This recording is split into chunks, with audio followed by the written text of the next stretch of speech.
Good morning, Michelle Saxman here, and ready to share with you some time with Jesus Calling by Sarah Young on June the 22nd. You guys, this one's kind of hard to do, but it is giving thanks in the trials, giving thanks in the darkness. And I've mentioned before, sometimes it is our journey of just knowing the contrast, being able to see the light and the dark. And in those moments, we can give thanks for the darkness because then we can see the contrast, see the light, see his presence, see his peace.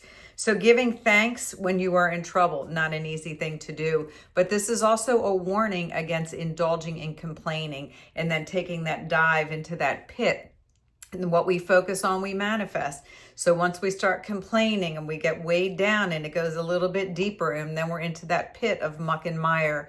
So he says, aim up, look toward me, rejoice and give thanks. Trust that I will be with you.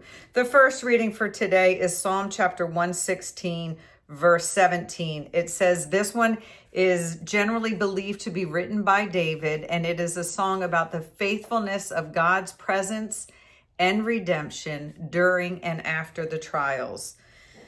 I will offer you the sacrifice of thanksgiving and will call upon the name of the Lord.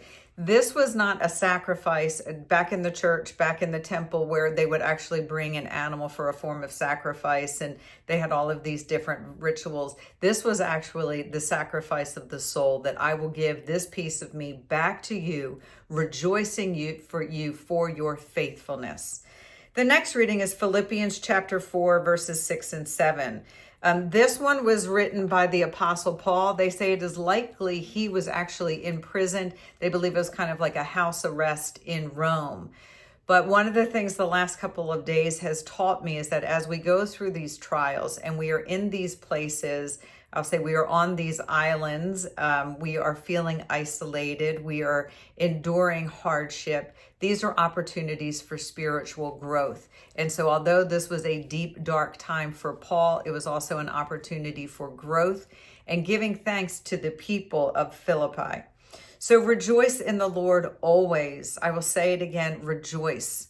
Let your gentleness be evident to all. The Lord is near. Do not be anxious about anything, but in everything, by prayer and petition, with thanksgiving, present your request to God. So this is staying in that place of hopeful, positive anticipation and expectation, believing in the truths of the Bible, that he is with us. It's not that, this is another thing I'll say I learned over the last couple of days, is God, you think he could kind of come in and just sweep all the mess away and redeem them from exile or whatever the trial might be. But rather the lesson is, I'm going to be with you for these 40 days, for these 40 years, whatever it is, trust that I am with you.